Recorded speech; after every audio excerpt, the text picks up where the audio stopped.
a Gianfranco Vigo, él es un reconocido analista político, comunicador. Qué gusto saludarlo, Gianfranco, muy amable, buen día, ¿cómo está usted? José, qué gusto, buenos días.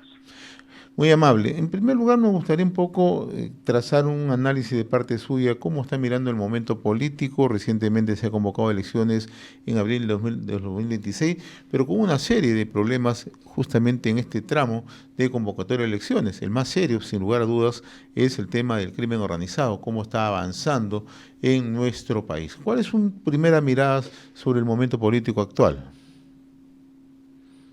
Bueno, es complicado porque primero van a ser unas elecciones, se dice en principio las más costosas que vamos a tener, justamente debido a la gran cantidad de políticos participantes, partidos políticos, pero también representantes políticos que van a postular en esta jornada, ¿no?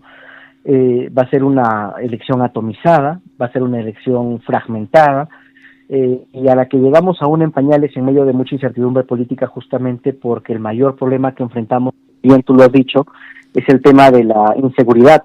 Lo que ha pasado particularmente en Patás, en la Sierra de la Libertad, y lo que pasa, digamos, diariamente. El ciudadano común es víctima de extorsión, de sicariato, no se terminan de encontrar soluciones acertadas para combatir la inseguridad, para combatir los altos niveles de violencia que enfrentamos, y además parece que desde el espectro político tampoco existe la voluntad, no solo para la coalición, sino también para plantear una gran reforma que nos pueda sacar del hoyo en el que nos encontramos. Ahora, esta atomización del voto, ¿a qué nos puede llevar, Gianfranco? Porque se presentan más de 40 partidos políticos, hay poco interés de ir en alianzas políticas hasta el momento cuando uno consulta a distintas colectividades.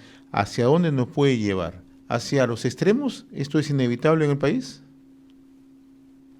Es muy probable, ¿no? Digamos de que podríamos enfrentar un escenario peor que el del año 2021, pero eso es debido a de que aquí existen algunos problemas de raíz, ¿no? Digamos que la reforma política que en su momento se planteó tuvo un gran vacío en tanto, bueno, si tú planteas una reforma política, los primeros que tienes que consultar pues es a los partidos políticos, y eso no sucedió del todo cuando se planteó esta reforma, ¿no? Más bien los partidos políticos se opusieron a las llamadas primarias, a las PASO, por ejemplo, y por eso es de que finalmente terminaron eliminando esta figura, lo que nos lleva a este grado de atomización. Pero en definitiva, en un escenario así, sí podemos estar nuevamente enfrentados ante dos espectros radicales, ¿no? Ahora, hay otra preocupación que tú lo acabas de puntualizar en la primera parte de este análisis, ¿no? Que vamos a ingresar a un proceso electoral en medio de la inseguridad, del avance incontenible del crimen organizado, ¿no? Y el otro de los peligros, para luego me gustaría un poco situarme en Patás y los riesgos que pueden ocurrir en otros puntos donde hay minería ilegal, es que el financiamiento que puede existir de parte de estas economías ilegales en la campaña política, un condicionamiento que además ya no solamente es de orden económico, podría ser de orden político. No, es indudable y creo que no cabe duda de que gran parte del problema de las economías ilegales, de la minería ilegal en específico, radica en que no se lo puede combatir de manera eficiente porque ya está infiltrada en política, es un lobby económico poderoso que tiene enlaces en la política, pero también en diversos sectores de la sociedad. Y lo que ha pasado el último fin de semana lo que demuestra es que el Estado ya ha demostrado su incapacidad para combatir este problema, porque finalmente en Patás existe estado de emergencia, en Patás hay más de 200 efectivos policiales desplegados y aún así vemos los niveles de violencia con víctimas mortales de por medio, tal y como lo hemos visto, ¿no?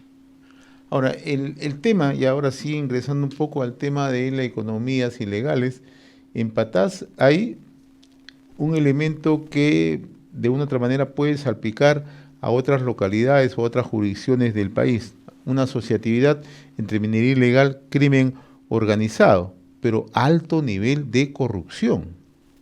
Porque no se puede entender, tú lo acabas de puntualizar, estamos en un estado de emergencia, donde en un estado de emergencia hay intervención de parte de la policía, hay apoyo de las Fuerzas Armadas. De la misma manera, este estado de emergencia pone atención a la labor que cumple la Administración de Justicia. Estamos hablando del Ministerio Público, Poder Judicial, donde está la Dirección Regional de Minería y Energía en esa zona, pero además es un corredor, ni siquiera son zonas dispersas, es un solo corredor. ¿Esto qué te demuestra? Que es difícil atacar a la inseguridad ciudadana de nuestro país en medio de una corrupción ya que ha cruzado de manera transversal todas las instituciones en el país? Por supuesto, una corrupción generalizada. Y que va de la mano con lo que te decía hace un momento respecto de que hoy necesitamos ya propuestas un poco más integrales para el combate de la inseguridad. Digamos de que necesitamos inteligencia policial, recursos y también nuevos elementos, pero no solo en la Policía Nacional, sino también en el Ministerio Público, en el Poder Judicial. Allí las economías ilegales parece que han infiltrado de una manera preocupante, ¿no? Bastante preocupante.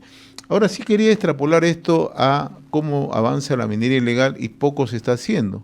Lo de Patás es una preocupación constante. En poco menos de 4 horas ha sido tocado, ¿no?, 2 puntos contra la empresa minera. Se sabe que hay 4 muertos. En lo que va del año son alrededor de 17 ataques que se han registrado, etcétera, etcétera.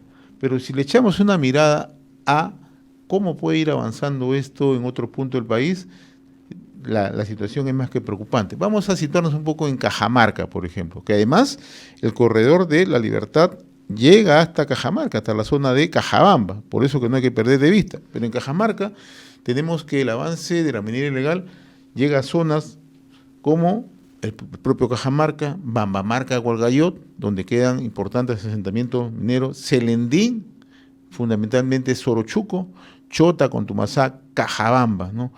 ¿Cuáles son los riesgos si no se toman acciones inmediatas en Cajamarca? Tú que conoces bien el tema, mi estimado Gianfranco. Bueno, el primer riesgo es de que amanezca la inversión privada, que generalmente pues nos trae muchos más beneficios en cuanto a recursos, cuidado del medio ambiente, entre otros, ¿no?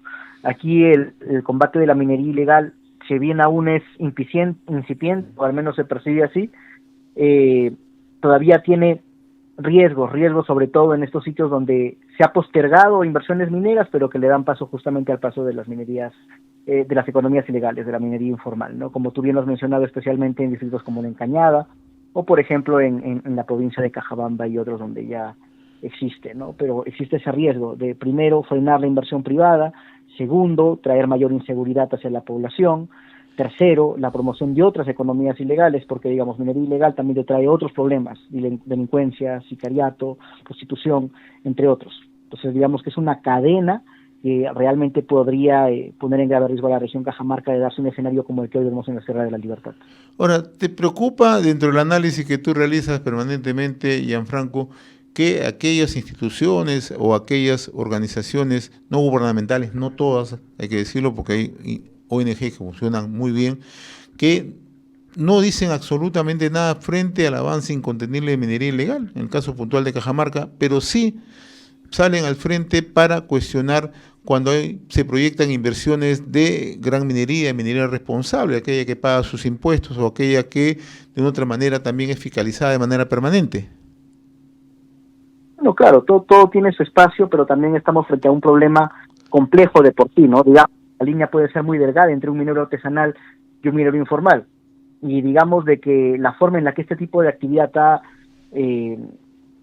digamos, se ha entrado en el tejido social es bastante compleja, ¿no? Recientemente, por ejemplo, el fin de semana hubo un reporte de Bloomberg en el que se narraba este problema usando un caso de una mina artesanal aledaña a Las Bambas, y cómo muchas veces lo que se produce de manera ilegal o informal puede finalmente legalizarse a través de cómo se compra este mineral, ya sea por traders de commodities u otros, ¿no? Entonces digamos de que se trata de un problema que no solo atraviesa a las autoridades, sino también a otros actores que también de alguna manera son responsables de cómo esta actividad no logra aún formalizarse tal y como debería de ser, ¿no? Ahora, hay analistas en temas de seguridad y analistas en temas de conflictividad social que señalan que este peligro es latente, no solamente lo que ocurrió en Patás, puede ocurrir en zonas como Cajamarca, puede ocurrir en zonas al sur del país, en La Rinconada, en Puno, puede ocurrir en Arequipa, etcétera, etcétera. ¿Y esto por qué? Porque las economías ilegales lo que buscan ahora es generar miedo, sembrar terror. ¿Para qué? Para ahuyentar las inversiones en la zona. Y esto tiene un nombre propio, buscar control territorial. ¿Esto puede ser uno de los riesgos en Cajamarca? Sí, por supuesto, sobre todo considerando la riqueza mineral que tiene Cajamarca, ¿no? O sea, es decir, Cajamarca es una región ganadera, agropecuaria, pero es una región minera con gran cantidad de recursos. Entonces, si estos recursos no han sido canalizados por la vía formal, mediante concesiones, mediante la promoción de inversiones que debería hacer el gobierno a través del Ministerio de Energía y Minas, pues está a merced de este tipo de economías ilegales, sin duda. Ahora, si es un riesgo para la población, digamos, ya en muchas partes del país se vive con miedo de manera permanente. Traer ese tipo de realidad a Cajamarca yo creo que acrecentaría la crisis que como región de por sí atravesamos. O sea, una de las regiones más pobres del país, aún con muchas brechas por cerrar, digamos que encima nos golpee la criminalidad, ya sería el acabose, ¿no? Muy bien, Gianfranco Vigo, yo le agradezco como siempre la amabilidad que tiene con RCR, Red de Comunicación Regional. Ha sido un gusto conversar contigo, que tenga buen día, muy amable. Es muy amable, gracias, hasta luego. Hasta luego. Conversamos con Gianfranco Vigo, reconocido analista político, comunicador, ¿no?